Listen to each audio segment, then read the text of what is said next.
The pen was already uncapped when he finally stopped talking.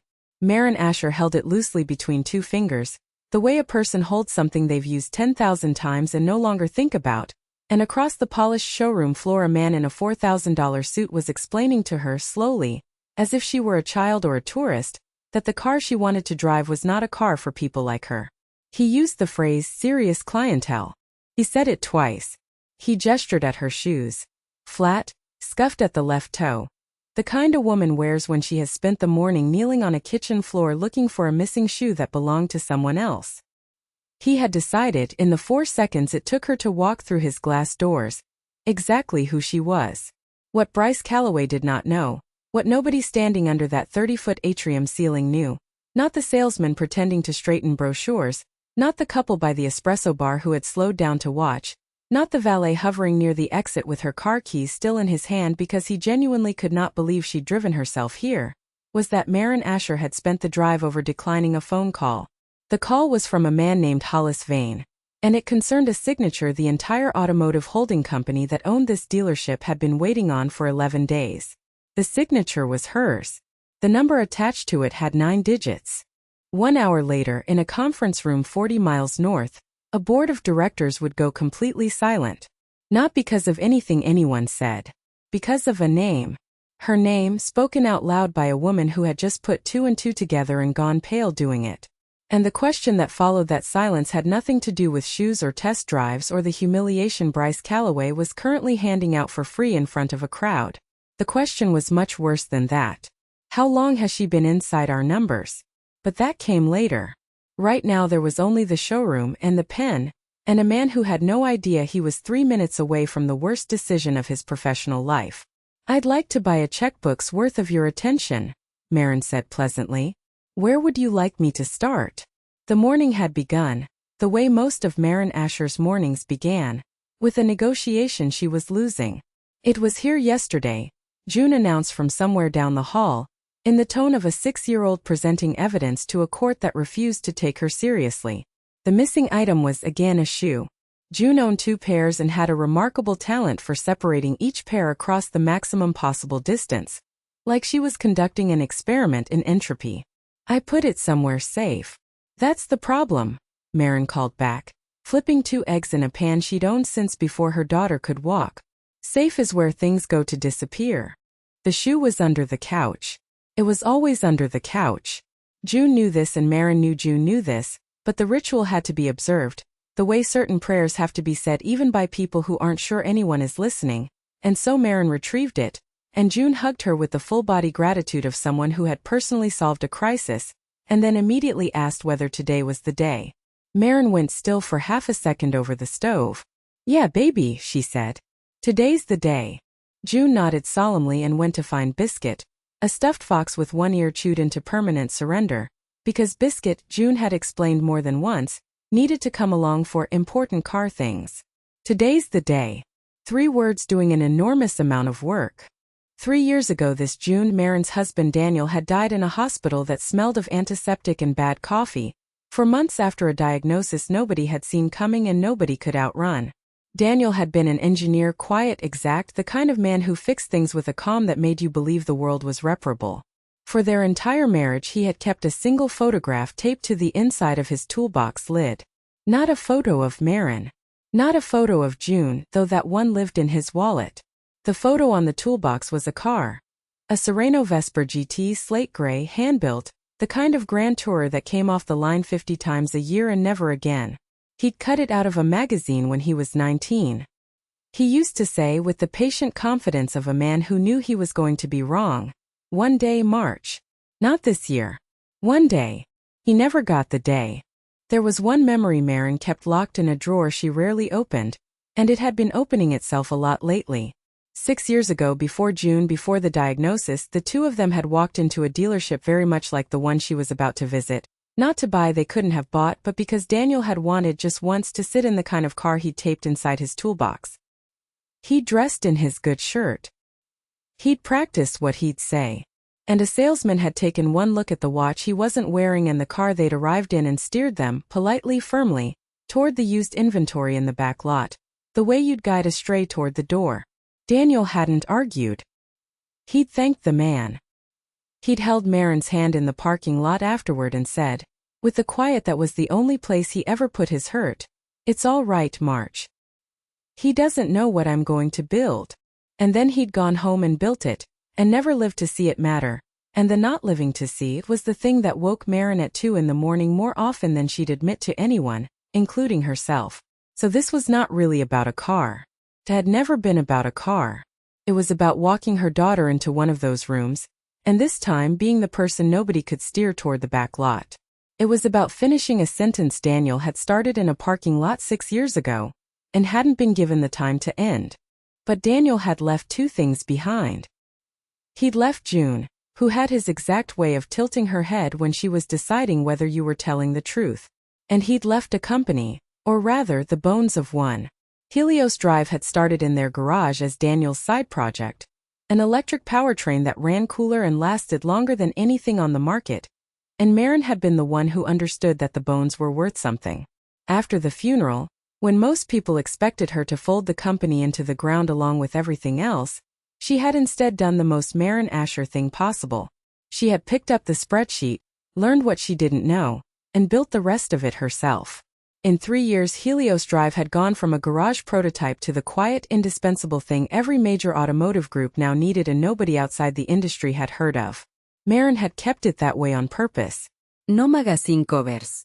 No glossy founder profiles. She drove a 14-year-old hatchback with a passenger window that required a specific sequence of pressure to roll up in cold weather, and she liked it because the car had been Daniel's first, and because anonymity was a kind of armor she'd grown fond of wearing. But today she had promised June they would go see Daddy's car. Not as a museum visit. As a buyer. She had decided, somewhere around 2 in the morning, the way she decided most of the things that mattered, that this year she was going to keep the promise Daniel hadn't lived to keep. They would drive the gray one. June would sit in the passenger seat with Biscuit. And then Marin would write a check, the way Daniel never could, and bring the car home.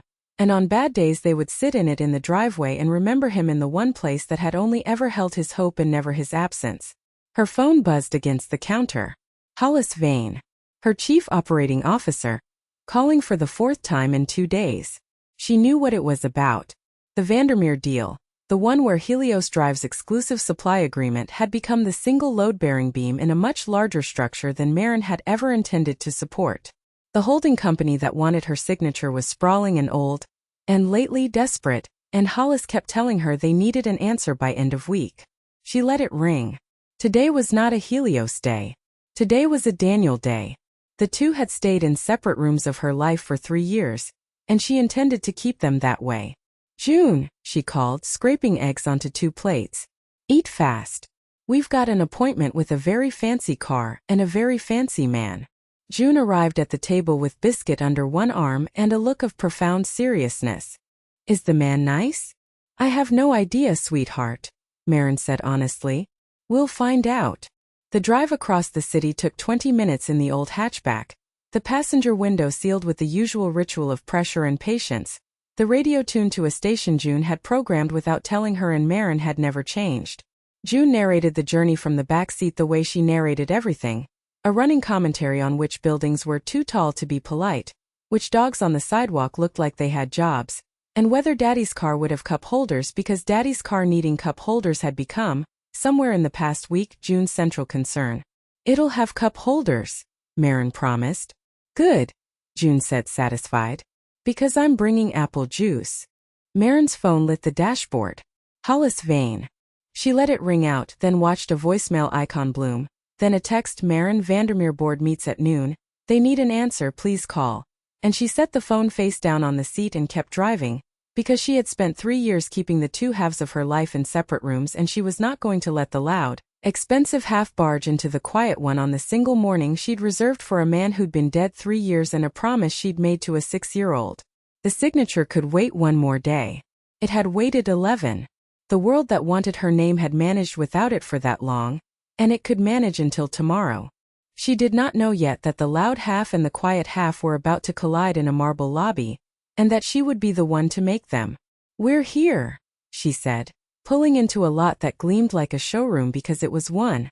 "Best behavior, Junebug." "You too," June said. Callaway Premier Motors did not look like a place where cars were sold. It looked like a place where cars were worshipped.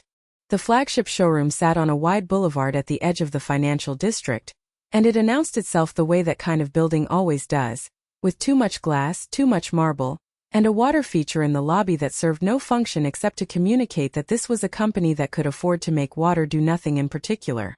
Marin stood in the entrance for a moment and did the math reflexively, the way she always did. The quarterly maintenance on that fountain alone probably ran more than the median household income in the zip code 3 blocks east. She wasn't bitter about it. She'd simply trained herself over a lifetime to notice the things other people were meant to be too dazzled to see. June was less subtle.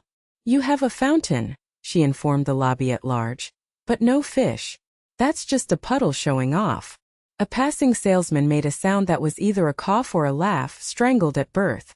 The man who actually came over was older, early 40s, soft-spoken, with the slightly worn patience of someone who had been doing a job a long time and had decided to keep doing it well even when no one was watching. His name tag said Eli Brandt. He crouched down to June's level first, which Marin noticed because almost no one ever did that, and asked Biscuit's name before he asked anyone else's. "This is Biscuit," June said. "He's a fox. He's here for important car things." "Then he's in the right place," Eli said gravely and stood and turned to Marin with a real smile. "What can I help you find today?" "The Vesper," Marin said. "The gray one. Storm gray, I think it's called. I'd like to drive it." Something flickered across Eli's face. Not doubt exactly, but the practiced awareness of a man who knew what the answer to that request was supposed to be, and didn't enjoy it. "The Vesper GT," he said carefully. "We have one. Last of the run. It's a remarkable machine." He paused. "Test drives on that particular car go through management. There's a process. Let me see what I can do." "I'd appreciate that," Marin said. She watched him go. She'd read enough rooms in her life to read this one. Eli Brandt was a good man working in a building that didn't reward it. She filed that away the way she filed away most things, without comment. It took 90 seconds for the problem to arrive. Bryce Callaway crossed the showroom floor at the pace of a man who had never once been told to wait.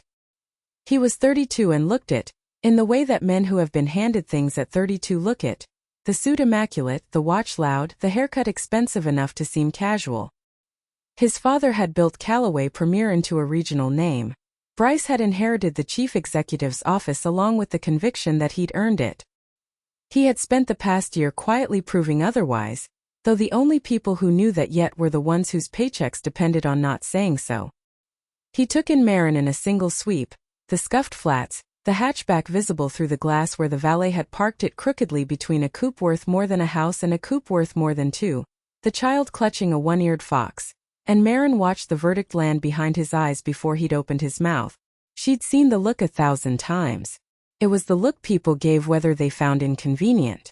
"I'll take this one, Eli," Bryce said, not unkindly, "the way you'd relieve a man of a heavy box." Eli hesitated, and that hesitation told Marin a great deal.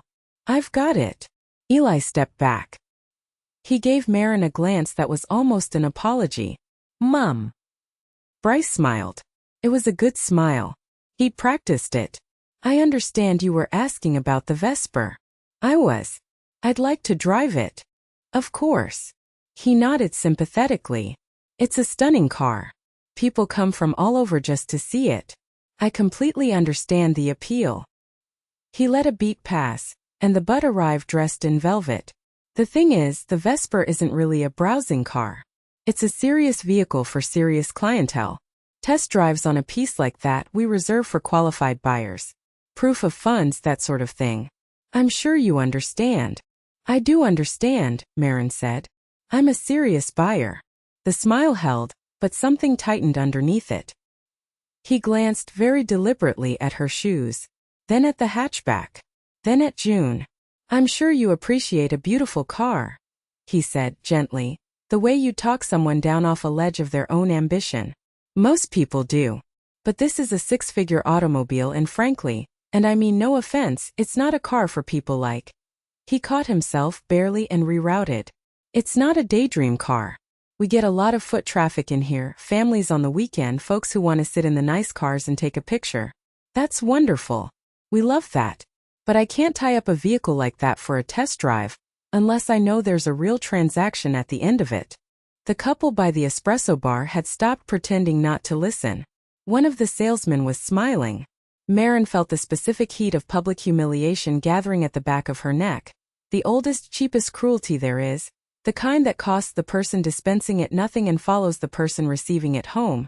And she stood inside it the way she'd learned to stand inside it years ago, without flinching, without giving it the satisfaction of a flinch. What Maren couldn't see, because nobody could, was the reason underneath Bryce's performance. He wasn't simply a snob, though he was that. He was a frightened man wearing the costume of a confident one. The dealership's real numbers were a slow-motion catastrophe he'd been papering over for a year, and every time someone serious walked through those doors, a buyer who asked the wrong question, a customer who wanted to see service records, anyone who might pull a thread, Bryce felt the floor flex under him. So he'd developed a system.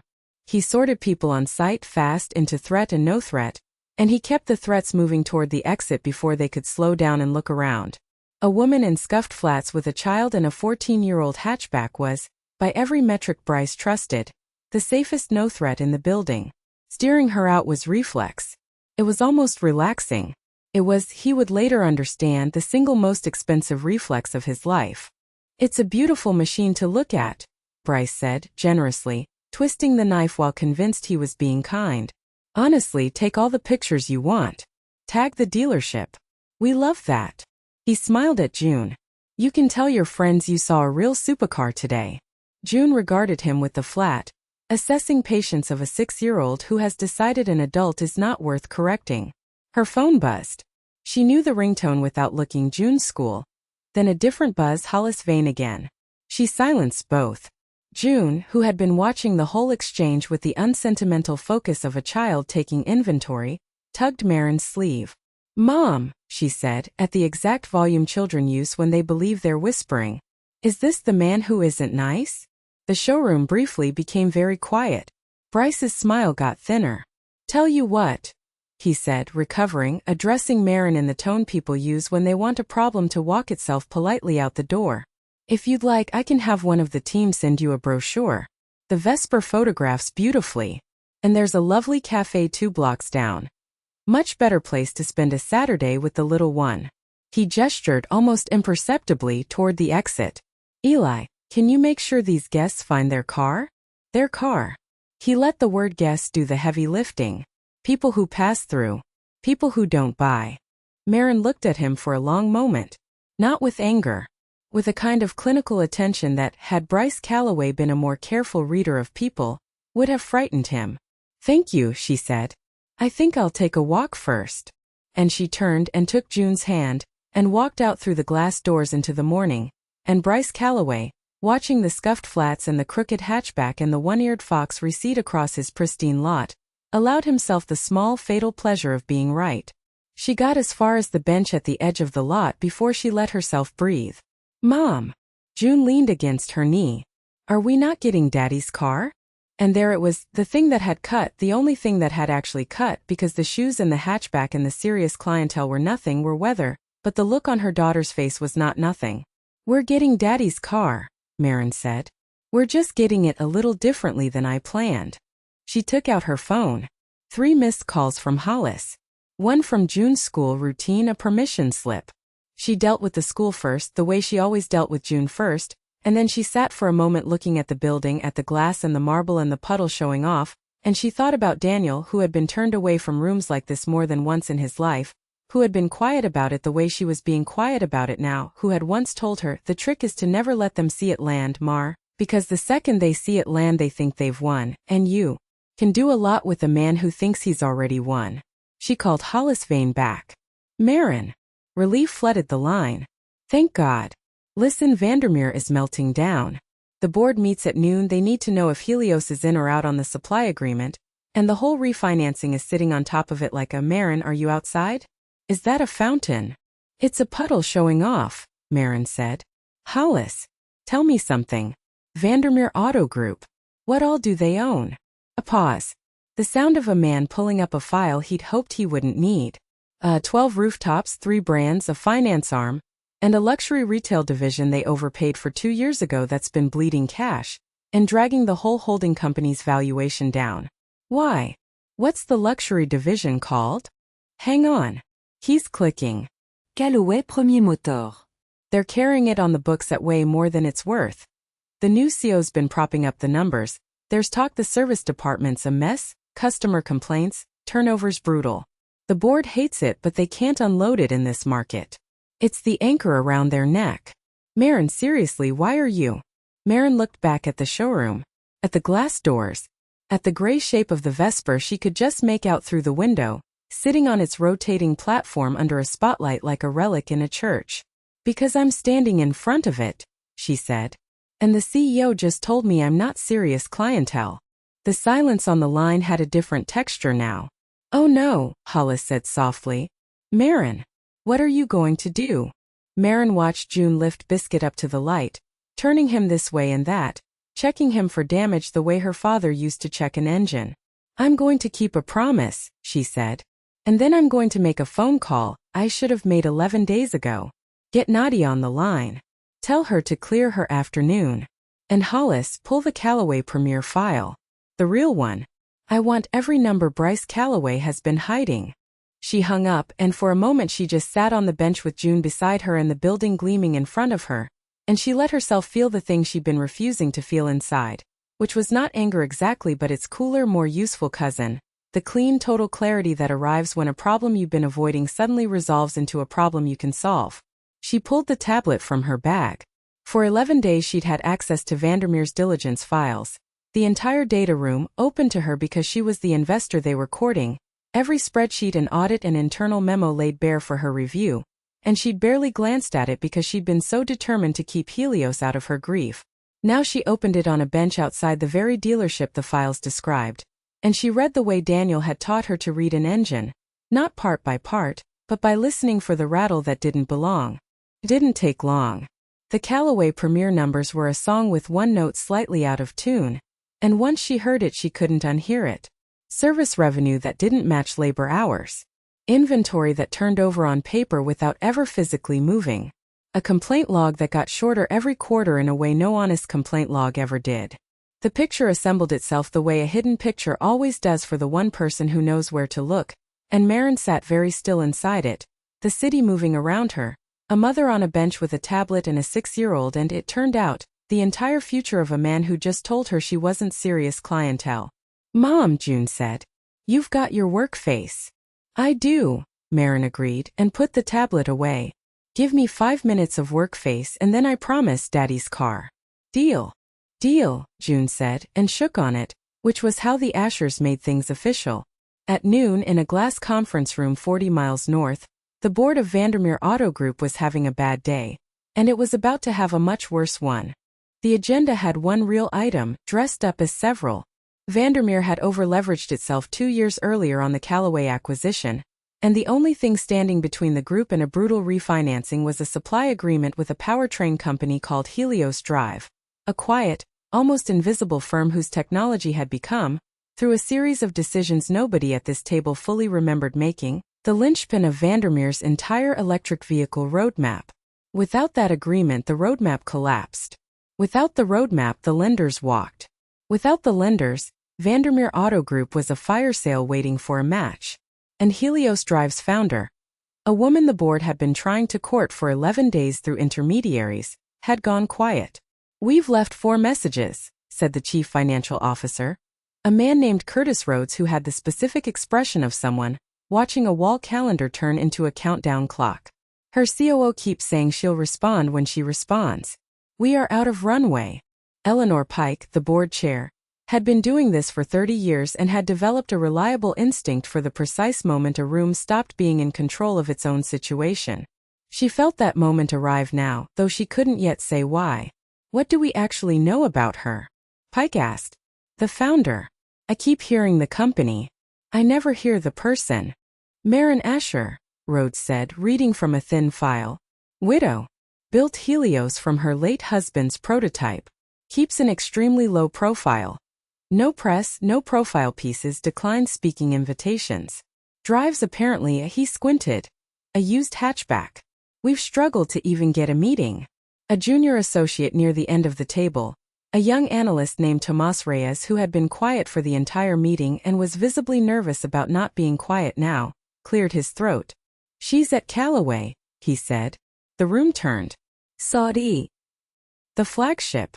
Callaway Premier. Tomas turned his laptop around. I follow the floor reports as part of the retail oversight. It's a thing I do, and there's a flag from this morning. A customer incident. The CEO, Mr. Callaway, personally declined a test drive request to a walk-in. Standard, except the floor manager logged it because the walk-in's name pinged a watch list we maintain for high-net-worth client identification. He swallowed. The system matched her to a corporate registration. Maren Asher. Helios Drive. She's been standing in our own building for the last 2 hours, and our CO threw her out. The silence that followed was complete. Eleanor Pike set down her pen. Somewhere in the building an air handler cycled on, and the sound of it was for several seconds the only sound in the room. Say that again, Curtis Rhodes said very quietly. Bryce Callaway, Tomas said, told the one investor holding up our entire refinancing that she wasn't serious clientele. Because of her shoes. Eleanor Pike closed her eyes. When she opened them, she was already reaching for her phone, and her voice had the flat, controlled urgency of a captain who has just felt the keel touch something it shouldn't have. Get me Callaway, she said. Right now. And get me legal. She paused, and the next question came out of her almost involuntarily, the dangerous one, the one that would define the rest of the afternoon. And someone find out, how long has she been inside our data room? Because if she's the anchor investor, she's had access to our diligence files for 11 days. Which means she already knows everything we know about Callaway Premier. She looked around the table at 6 faces that had just understood the same thing at the same moment. And she knows it better than we do. Maren came back through the glass doors at 12:40, and the showroom registered her return the way a still pond registers a stone. Bryce Callaway was at the espresso bar, holding court with a salesman, and he saw her, and his face did a small complicated thing, irritation, then surprise, then a recalculation he couldn't quite finish. June walked beside her, biscuit under one arm. And one step behind them, in a charcoal suit and the specific calm of a woman who bills by the hour and never wastes one, walked Nadia Reyes, Helios Drive's general counsel, carrying a slim leather folio she held the way a surgeon holds a scalpel. Mr. Callaway. Maren's voice was pleasant. It carried, the way it had been calibrated by years of needing to be heard in rooms that didn't want to hear her. I took my walk. I'd like to circle back. Bryce set down his espresso. Ma'am, I really don't think. This is Nadia Reyes, Maren continued, as if he hadn't spoken. She's my attorney. And before we go any further, I want to make sure I've got my facts straight, because I'm a great believer in facts. She turned to take in the showroom, the staff, the marble, the gray Vesper turning slowly on its platform. This is Callaway Premier Motors. You're the CEO. This dealership, along with 11 others, is owned by Vandermeer Auto Group. Is that correct? A flicker of unease. That's public information, yes. Good. Then we agree on something. She smiled. Here's a fact you might not have. Vandermeer Auto Group is, as of about 40 minutes ago, in the middle of an emergency board meeting, because they've been waiting 11 days for a signature from a supplier whose technology is the only thing keeping their entire electric vehicle program alive. Without that signature, their refinancing falls apart. Their lenders walk. And this, she opened her hand at the marble and the glass and the puddle showing off, gets sold for parts. Bryce had gone very still. The salesman beside him had developed an intense interest in the floor. The supplier is a company called Helios Drive, Maren said. I'd offer you a brochure, but we don't make them. We keep a low profile. She let that sit. I'm the founder. And the CEO. And as it happens, the sole owner. The espresso machine hissed into the silence. And about 20 minutes ago, Maren went on conversational, I had a very productive call with Eleanor Pike, who chairs the Vandermeer board, and who was extremely interested to learn where I'd spent my morning. We discussed a number of things. The supply agreement, the refinancing, and a related opportunity that came up rather suddenly. She nodded toward Nadia, who unzipped the folio. Vandermeer has been trying to offload its luxury retail division for 2 years. Couldn't find a buyer. The numbers are ugly, the asset's been mismanaged, and the market's tight. She tilted her head. Funny thing about distressed assets. They're a bargain. If you happen to be the one person everyone in the building is afraid of. Nadia placed a single page on the espresso bar. A letter of intent. Marin's signature was already at the bottom. I'm buying Callaway Premier Motors, Marin said. All 12 rooftops.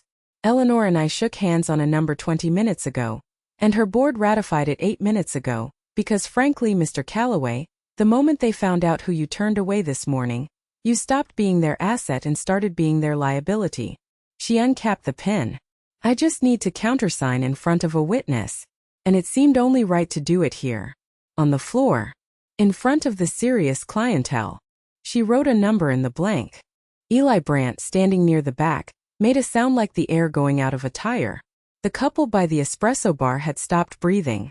Bryce Callaway looked at the number, and then at Marin, and then at the number again, and his face went through the specific sequence of colors a face goes through when a man realizes that the small, satisfying cruelty he handed out for free that morning is going to cost him absolutely everything. You can't, he started. I can actually, Marin said gently. That's rather the point of the whole exercise. The verification took 25 minutes, and it was, in its quiet way, the most satisfying 25 minutes of Eli Brandt's career. Because Bryce did not believe it. He couldn't. He stood at the espresso bar insisting, with the increasingly brittle confidence of a man watching the ground open under him, that this was some kind of stunt, that anyone could write a number on a piece of paper, that he wanted proof, proper proof, before he let this woman make a scene in his showroom. By all means, Marin said. Call Vandermeer. He called Vandermeer. He called the corporate line he'd been using for 2 years, the one that always put him through, and he asked to speak to Eleanor Pike, fully expecting to be reassured that this was a misunderstanding.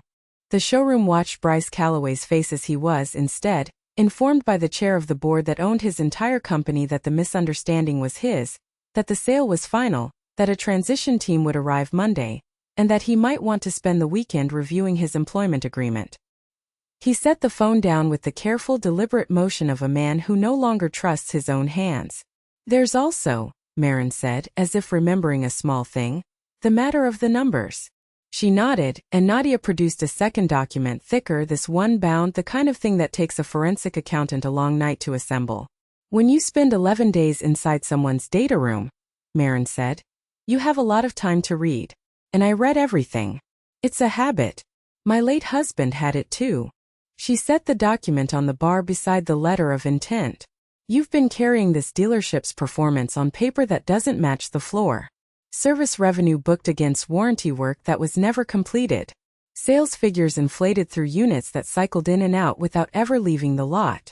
A customer complaint log that gets pruned every quarter, so the numbers look clean for the holding company. She let that land. Vandermeer didn't know how bad it was. Now they do.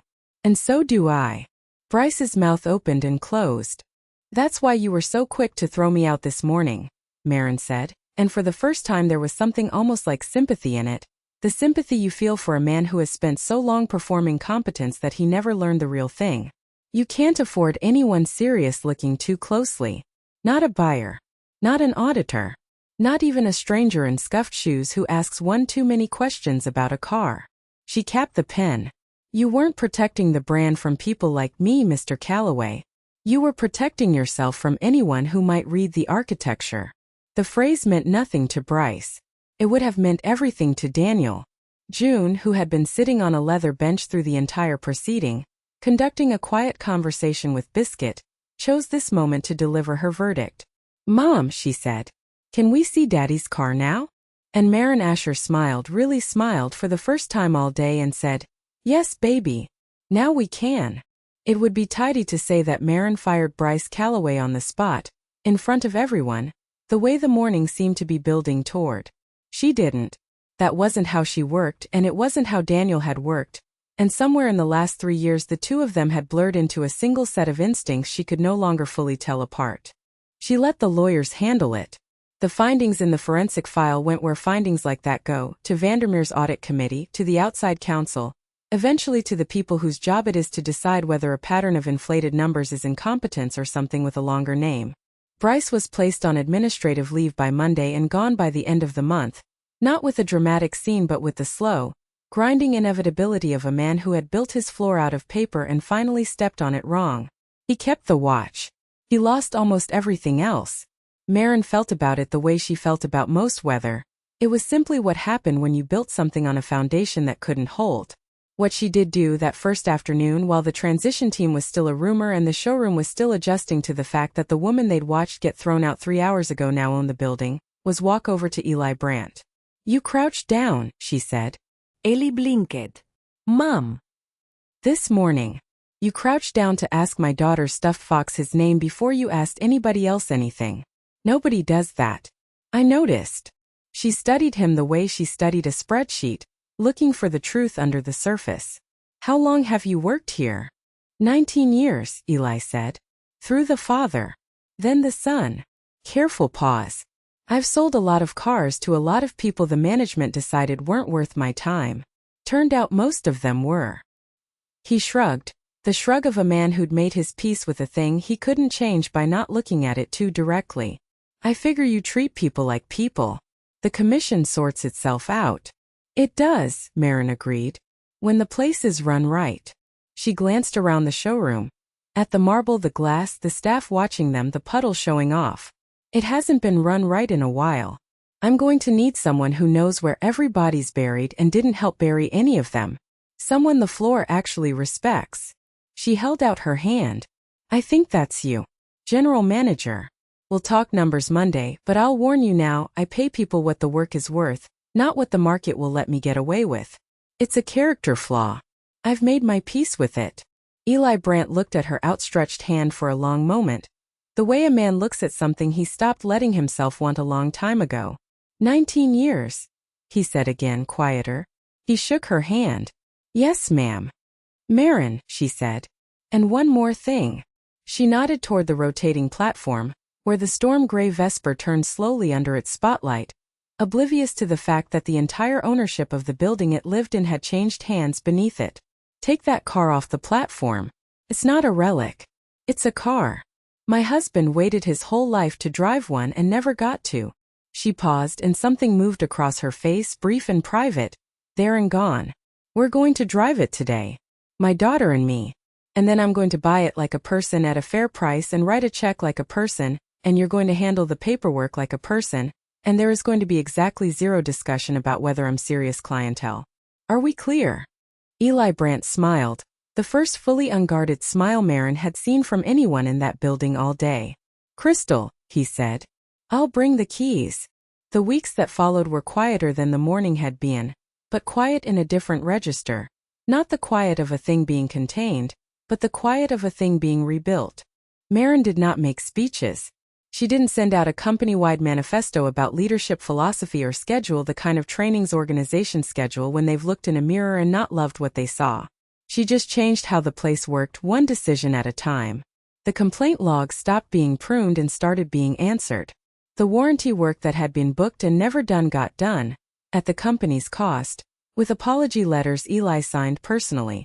The salespeople who'd been trained to read a customer's shoes before their face got. Instead, a single new rule printed and framed and hung where the old mission statement used to be. You never know what you're standing next to. 3 salesmen quit within a month. The rest, to their own surprise, got better at their jobs, because it turned out that treating people like people was not only decent but, inconveniently for everyone's prior assumptions, also extremely good business. There was one moment early in Eli's tenure as general manager that he would tell people about for years afterward. Going through the pruned complaint logs, he'd found a name, a retired schoolteacher named Doris who 2 years earlier had been sold a certified pre-owned coupe with a transmission Bryce's people knew was failing, and who had been stonewalled for 18 months when she tried to get it honored under warranty. The file had been quietly closed as customer non-responsive, which was a lie. Doris had called 14 times. Eli pulled the car back in, fixed it properly, refunded what she'd spent chasing the repair out of pocket, and drove it to her house himself. Maren heard about it secondhand and never mentioned it because the whole point of hiring a man like Eli was that you didn't have to. That was the difference, she'd think later. Bryce had spent a year making problems disappear. Eli spent his first month making them right. The building couldn't tell the difference at first. The customers could. The Vandermeer refinancing closed on schedule. Maren signed the supply agreement she'd been sitting on for 11 days, at terms slightly better than they'd been offered, because she'd learned a great deal about the holding company's position during her afternoon owning a piece of it, and Eleanor Pike, who had spent 30 years reading the precise moment a room lost control of its situation, took to calling Maren directly, without intermediaries, which was the highest compliment she knew how to pay. "You could have buried us," Pike said once on a call. "You had the leverage. You had the file. You had every reason. Why didn't you?" Maren thought about it honestly the way she thought about most things. "Because I don't do this to win," she said. "I do it because the math is interesting and somebody was going to get hurt by something they didn't understand." A pause. "Your CEO hurt people for free every day and called it standards. I just preferred not to be like him about it. That's the whole strategy. There isn't a second part." As for Bryce Calloway, Maren saw him exactly once more months later, in the parking structure of an entirely different building, where he was now selling a different and less impressive product to people who had no idea who he'd once been. He didn't recognize her at first. She was wearing the scuffed flats. When recognition arrived, it arrived all at once, and he stood very still, the way a man stands when his whole life flashes in front of him in the form of a woman he'd dismissed in 4 seconds over a pair of shoes. Maren didn't gloat. There was nothing to gloat about. She simply nodded, the small nod you give weather, and walked on. You never know what you're standing next to. He'd had a frame of it on his own wall now, courtesy of the company he used to run. She hoped, in a distant, uninvested way, that he'd eventually read it. But all of that was later. The afternoon itself, the one the whole story had really been about, underneath the boardrooms and the leverage and the satisfying machinery of a man undone by his own contempt, the afternoon ended in a parking lot. Eli brought the keys. He pulled the storm gray Vesper off its platform himself, easing it down the ramp with the reverence of a man who had spent 19 years loving cars in a building that mostly loved money, and he handed Maren the fob, and he buckled June into the passenger seat himself, and he made a great and solemn show of checking that Biscuit was also secured, which June approved of completely. The car started with a sound Daniel had described to Maren so many times over so many years that hearing it for the first time was, strangely, like hearing something she already knew by heart. A low, even thrum, more felt than heard, the sound of a great deal of engineering deciding in unison to behave. June gripped the door handle with both hands and grinned the unguarded, full wattage grin of a 6-year-old, who has not yet learned that joy is supposed to be rationed. "Is this really Daddy's car?" she asked. Maren pulled out of the lot and onto the boulevard, and the city opened up in front of them, all afternoon light and clean glass and a road that, for once, seemed to be going exactly where they wanted to go. "It's the one in the picture," Maren said. "The one he taped inside his toolbox when he was 19. He used to say one day." Her voice caught, just slightly, and she let it, because June was old enough now to understand that grief and happiness could ride in the same car at the same time and neither one had to roll down the window for the other. "He never got the day, baby. So we're taking it for him." June considered this with the seriousness she brought to everything that mattered. "Is he watching?" "I think he's the engine," Maren said. "I think he's the part that decided to behave." June laughed, Daniel's laugh, the exact tilt of it, and turned to look out the window at the city going by, and lifted Biscuit up so he could see it too because Biscuit, as everyone knew, was here for important car things. They drove for an hour. Longer than a test drive. Long enough to forget about Vandermeer and Bryce Calloway and the signature that had moved 9 digits. Long enough that it stopped being a transaction and became what it had always secretly been. A promise kept 3 years late and exactly on time. When they finally pulled back into the lot, Eli was waiting, and the paperwork was ready, and Maren wrote the check like a person at a fair price, and there was exactly zero discussion about whether she was serious clientele. She drove Daddy's car home that night with June asleep in the passenger seat, Biscuit tucked under her chin, the city sliding past in streaks of amber and white, and somewhere behind them, in a marble showroom with a puddle showing off, the frame on the wall caught the last of the evening light, and the words on it meant a little more than they had that morning. "You never know what you're standing next to. If you made it all the way to the end, you already know that the best stories aren't about the people who get humiliated. They're about the people who refuse to let it land. If Marin and June's drive put a little something behind your ribs, do me a favor.